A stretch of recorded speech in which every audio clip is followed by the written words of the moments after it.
So the question is Xbox's strategy taking its games to PlayStation working? Well, that isn't an answer that's going to surprise us. Do you know why? We saw the pre-order numbers I said pre-order rankings, sorry, not numbers, but the pre-order rankings of these Xbox games when they were announced going to PlayStation. And with those pre-order rankings, you could already tell that somewhere, somehow, these PlayStation players were keen on actually playing these games because they had already put money forward. This already gave us a good sample of what we'd probably expect in these games launching on PlayStation. However, there is some data that has actually come on the back end. Mr. Matt Piscatella, Circana's sent to the gaming industry to put some sense in the conversation, has published some data sets that are very interesting. In looking at the 2025 year-to-date top 20 best-selling premium games, we can see that the sales, physical and digital, based on the publisher sharing the data, shows that Elder Scrolls 4 Oblivion Remastered is number 3 in terms of the ranking. This is when you look at the 2025 year-to-date, Nintendo, PlayStation, Steam, and Xbox in this particular category. There could be a game that sold more than it, but these are the people who actually put forth the data set. You also see MLB The Show 2025, Multiplat, by the way, selling at number 4. Call of Duty Black Ops 6 still going hard. Kingdom Come Deliverance and all of the others doing a very solid job. Here's what's crazy. Minecraft and GTA 5? Ugh.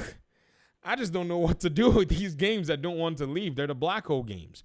Matt Piscatella put some other data sets here where he talks about the Elder Scrolls 4 Oblivion Remastered being the best-selling game of the month, instantly becoming the third best-selling game of the year of 2025 year-to-date, and it was the best-selling title across each of the PlayStation, Xbox, and PC platforms.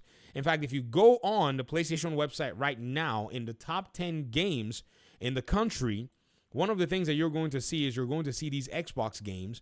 But in terms of new games, when you look at the new games ranking in terms of best-selling, you see that the Oblivion Remastered game is there. For some strange reason, the top 10 games in this particular area, this list only shows the top 10 games, but it's actually interesting because this list refreshes. I don't know how often, but here we can see new games in terms of bestsellers that the Oblivion game actually makes its way right here. So I guess we can say that correlates with the data sets that are being brought out here. The Elder Scrolls 4 Oblivion Remastered sold more units in April 2025 than the Elder Scrolls 4 Oblivion achieved across its first 15 months in market combined following its March 2006 debut, and generated more full game dollar sales than the original's first 14 months combined. A multi-platform strategy for a game that has already been established with gamers is one that is as sound can be. There is no reason to hemorrhage the people who play these games in order for you to basically make some feely-goody, exclusive-y, gooey thing. This is where I always said that Indiana Jones and all these titles that Xbox is keen on taking to PlayStation more than likely need a day one launch so that they can get that push that they need. If by now you play video games or you're watching a video like this, you already know where to get games from. You know Game Pass is a thing. So this is not the question that we should be asking right now. These developers ought to be prioritized so that they can be, in a better position where their job is much more secure. In many cases, sometimes these companies, they get crazy and they can keep making and punching out games. Content is where the whole conversation is now. Who's giving content? That's what gamers are asking. Where can I get content to play? That's what gamers are asking. Gamers they don't care about your console war or your, units sold. That's a Twitter problem. That is not representative of reality. Forza Horizon 5 was the second best-selling game of April 2025 following its debut on PS5. It ranked the 42nd best-selling title of March. This is a 5-year-old game, by the way, that has already basically come in and made its money, is still bringing in players. In terms of new purchases for that price point, they haven't yet gone in the discount route. Once it discounts, it's going to just become a money-making entity on PlayStation.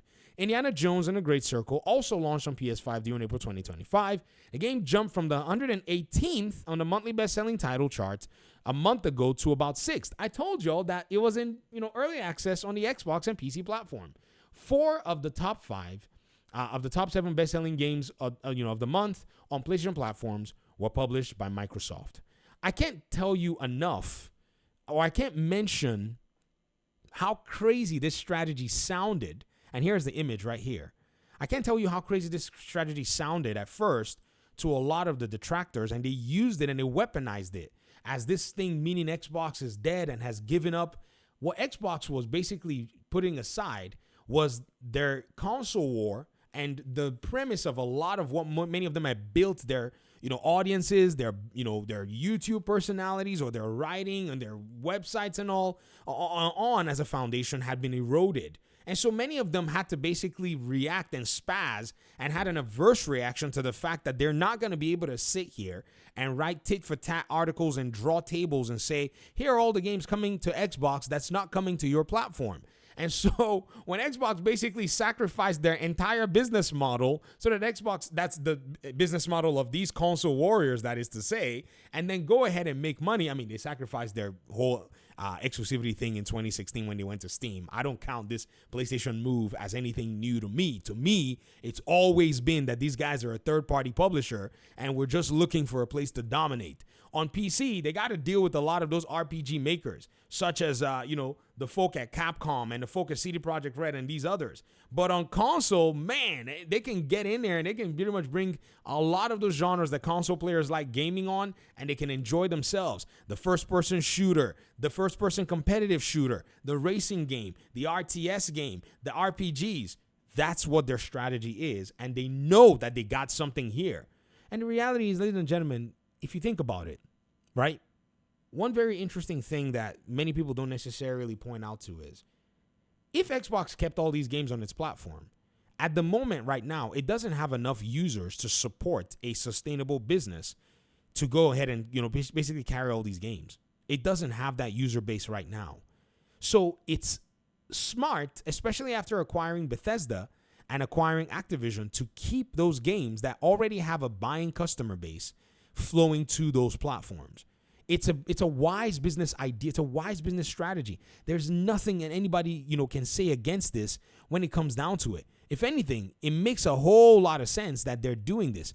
I mean, all this while, this is definitely something that they should have done, a long time ago. But again, I'm glad that they inched their way through it 8 years later and started bringing their games to PlayStation. But I guess they had to basically position themselves and ease their way into it. Or maybe this is a new strategy that they looked and said, forget about it. Rather than get PlayStation going ahead and selling all these consoles and leveraging all their power, why don't we buy it and make and build content and leapfrog over them and then disrupt the whole walled garden thing and then subvert the market, which is this is the next phase of Xbox's business, by the way. They're about to make consoles look useless in terms of the walled garden strategy. I'm not talking about your hardware. I'm just talking about the fact that a console may think it's special because of walled gardens. Xbox is about to subvert that expectation because they're a tech company. That's what they need to do so that they can basically own the hardware piece and basically stay away from regulators trying to be on their case. But that's a whole different 4D chess conversation that I don't even know how they're playing it, and I may not have that conversation for a while. Thanks for watching the video. Thanks for engaging in the data. I appreciate you guys' time and audience. Hopefully we'll talk pretty soon in another one. Peace out.